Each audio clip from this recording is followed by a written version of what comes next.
আসসালামু আলাইকুম। দেশ বিদেশ টিভি থেকে হুসেন বলছি। আমার চ্যানেলে সবাইকে স্বাগতম।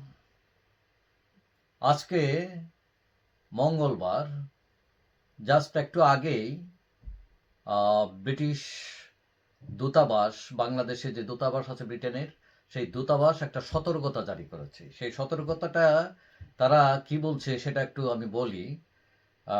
বাংলাদেশে সন্ত্রাসী হামলার ঝুঁকি নিয়ে ভ্রমণ সতর্কতা যুক্তরাজ্যের।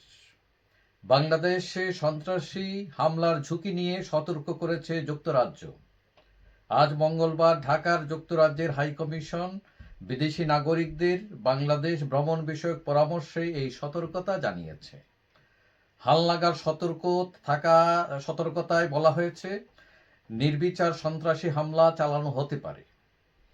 জনাকীর্ণ এলাকা, ধর্মীয় স্থাপনা ও রাজনৈতিক সমাবেশ সহ বিভিন্ন জায়গায় এই হামলা হতে পারে।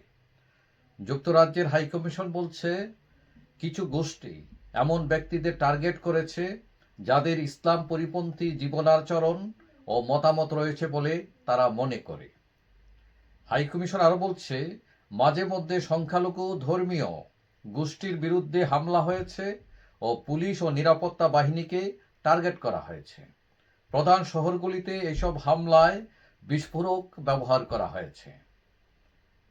বাংলাদেশি কর্তৃপক্ষ পরিকল্পিত এইসব হামলা নস্যাতে কাজ করে যাচ্ছে। স্বল্প সময়ের নোটিশে আইনশৃঙ্খলা রক্ষাকারী বাহিনীর উপস্থিতি বৃদ্ধি ও চলাচলে বিধিনিষেধ আরোপ করা হতে পারে। ভ্রমণের ক্ষেত্রে সতর্ক করে যুক্তরাজ্য হাইকমিশন বলছে, চারপাশের সম্পর্কে আপনাকে সচেতন থাকতে হবে। বিশেষ করে পুলিশের স্থাপনাগুলোর আশেপাশে সতর্কতা অবলম্বন করতে হবে। বড় ধরনের সমাবেশ ও পুলিশ ও আইন শৃঙ্খলা রক্ষাকারী বাহিনীর উপস্থিতি সম্বলিত অন্যান্য জায়গা এড়িয়ে চলুন। বাংলাদেশের রাজনৈতিক পরিস্থিতি নিয়ে যুক্তরাজ্যের হাইকমিশন বলছে, 2024 সালের জুলাই ও আগস্টে বাংলাদেশ জুড়ে ব্যাপক সহিংসতা হয়, যাতে অনেক মৃত্যু ও বহু হতাহত হয়েছেন। পরিস্থিতি এখনও অস্থির রয়েছে বলে হাইকমিশন উল্লেখ করেছে এবং বলছে, রাজনৈতিক মিছিল ও সমাবেশ এখনও অব্যাহত রয়েছে।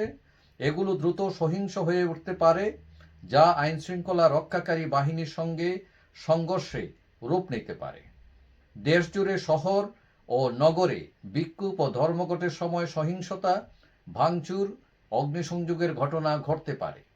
এইসব ঘটনা প্রাণঘাতী হয়ে উঠতে পারে। বাংলাদেশের সাম্প্রতিক অস্থিরতার একটি প্রভাব পুলিশের কর্মকাণ্ডের উপর পড়েছে বলে যুক্তরাজ্যের হাইকমিশন বলেছে। দেশজুড়ে কিছু থানায় উল্লেখযোগ্য ক্ষয়ক্ষতি হয়েছে, সেগুলোর বেশিরভাগ আবার সচল হয়েছে, তবে সব পুলিশ সদস্য কাজে ফেরেনি।